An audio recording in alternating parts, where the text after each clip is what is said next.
File 33.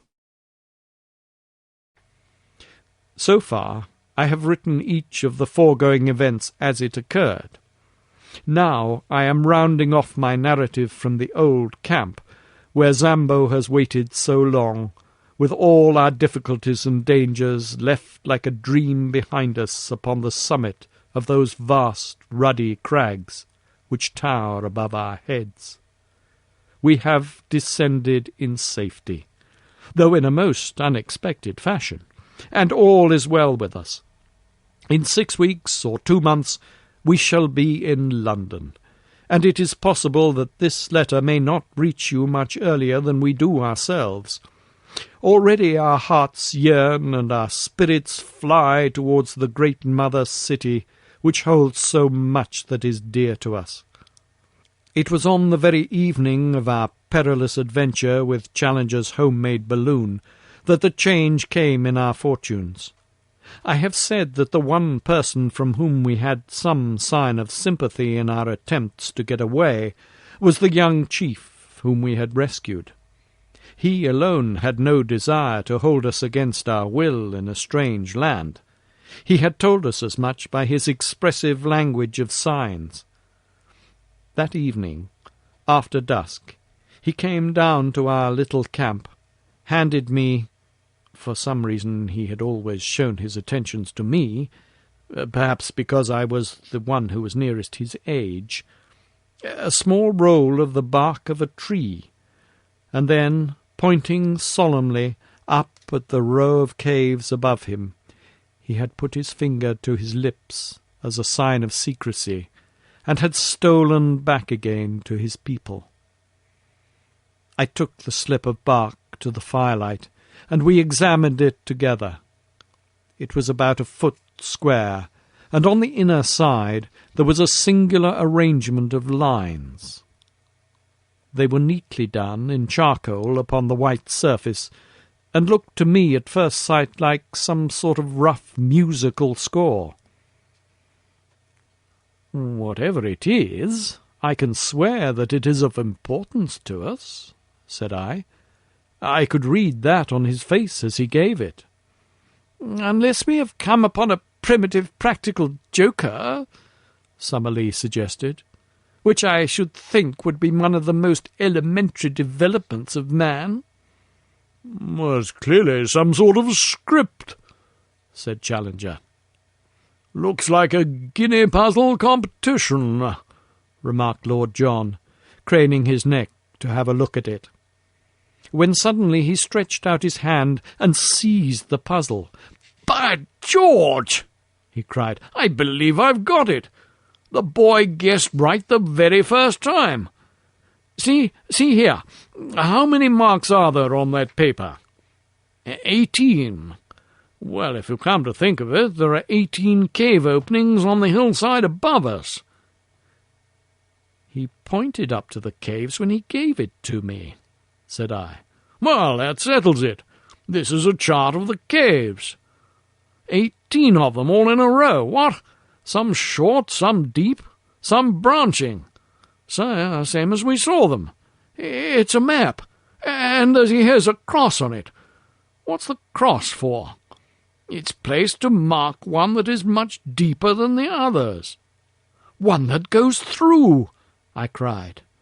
"I believe our young friend has read the riddle," said Challenger. "If the cave does not go through, I don't understand why this person, who has every reason to mean us well, should have drawn our attention to it. But if it does go through and comes out at the corresponding point on the other side, we should not have more than 100 feet to descend." 100 feet? grumbled Summerlee. "Well, our rope is still more than 100 feet long," I cried. "Surely we could get down." "How about the Indians in the cave?" Summerlee objected. "There are no Indians in any of the caves above our heads," said I. "They are all used as barns and storehouses. Why should we not go up now at once and spy out the land?" There is a dry, bituminous wood upon the plateau, a species of araucaria according to our botanist, which is always used by the Indians for torches. Each of us picked up a faggot of this, and we made our way up weed-covered steps to the particular cave which was marked in the drawing. It was, as I had said, empty, save for a great number of enormous bats, which flapped round our heads as we advanced into it. As we had no desire to draw the attention of the Indians to our proceedings, we stumbled along in the dark until we had gone round several curves and penetrated a considerable distance into the cavern. Then, at last, we lit our torches. It was a beautiful, dry tunnel, with smooth grey walls covered with native symbols, a curved roof which arched over our heads, and white glistening sand beneath our feet. We hurried eagerly along it, until, with a deep groan of bitter disappointment, we were brought to a halt. A sheer wall of rock had appeared before us, with no chink through which a mouse could have slipped. There was no escape for us there. We stood with bitter hearts, staring at this unexpected obstacle. It was not the result of any convulsion, as in the case of the ascending tunnel. It was, and always had been, a cul-de-sac. "Never mind, my friends," said the indomitable challenger. "You have still my firm promise of a balloon." Summerlee groaned. "Can we be in the wrong cave?" I suggested. "No use, young fella," said Lord John, with his finger on our chart. 17 from the right and 2nd from the left. Oh, this is the cave, sure enough."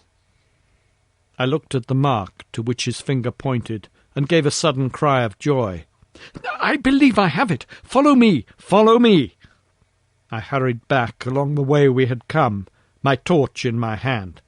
"Here," said I, pointing to some matches upon the ground. "Here is where we lit up." "Exactly." "Well, it is marked as a forked cave, and in the darkness we passed the fork before the torches were lit.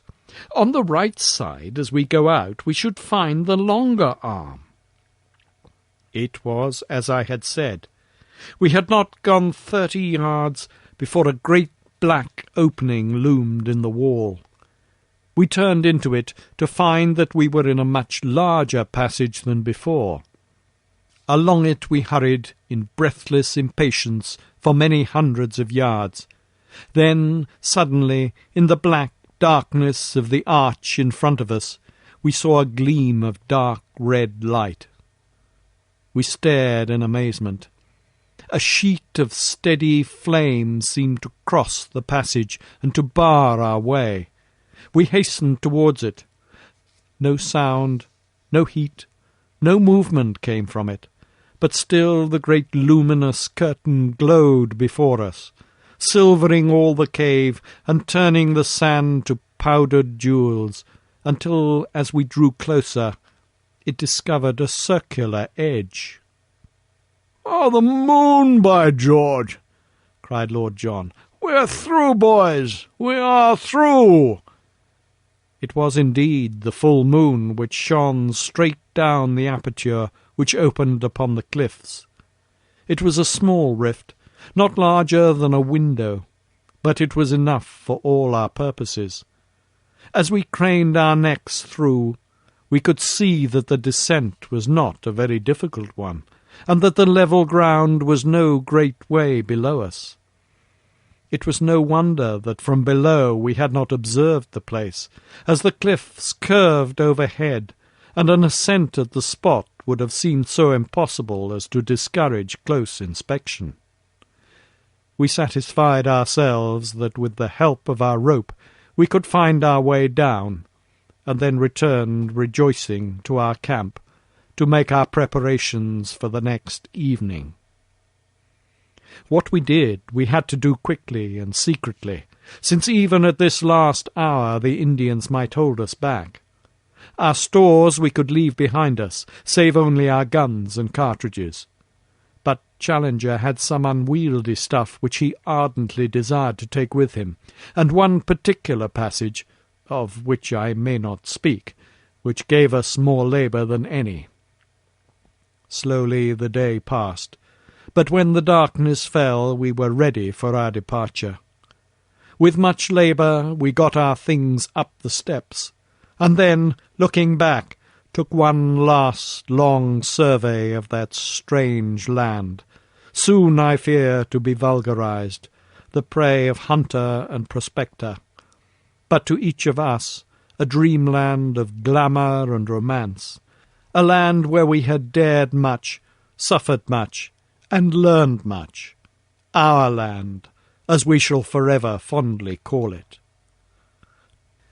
Along upon our left, the neighbouring caves each threw out its ruddy, cheery firelight into the gloom. From the slope below us rose the voices of the Indians as they laughed and sang. Beyond was the long sweep of the woods, and in the centre, shimmering vaguely through the gloom, was the great lake, the mother of strange monsters. Even as we looked, a high, whickering cry, the call of some weird animal, rang clear out of the darkness. It was the very voice of Maple Whiteland, bidding us good-bye. We turned and plunged into the cave which led to home. 2 hours later, we, our packages, and all we owned were at the foot of the cliff. Save for Challenger's luggage, we had never a difficulty. Leaving it all there, where we descended, we started at once for Zambo's camp. In the early morning we approached it, but only to find, to our amazement, not one fire, but a dozen upon the plain. The rescue party had arrived. There were 20 Indians from the river, with stakes, ropes, and all that could be useful for bridging the chasm. At least we shall have no difficulty now in carrying our packages, when tomorrow we begin to make our way back to the Amazon. And so, in humble and thankful mood, I close this account. Our eyes have seen great wonders, and our souls are chastened by what we have endured. Each is, in his own way, a better and deeper man. It may be that when we reach Para, we shall stop to refit. If we do, this letter will be a mail ahead. If not, it will reach London on the very day that I do. In either case, my dear Mr. McArdle, I hope very soon to shake you by the hand.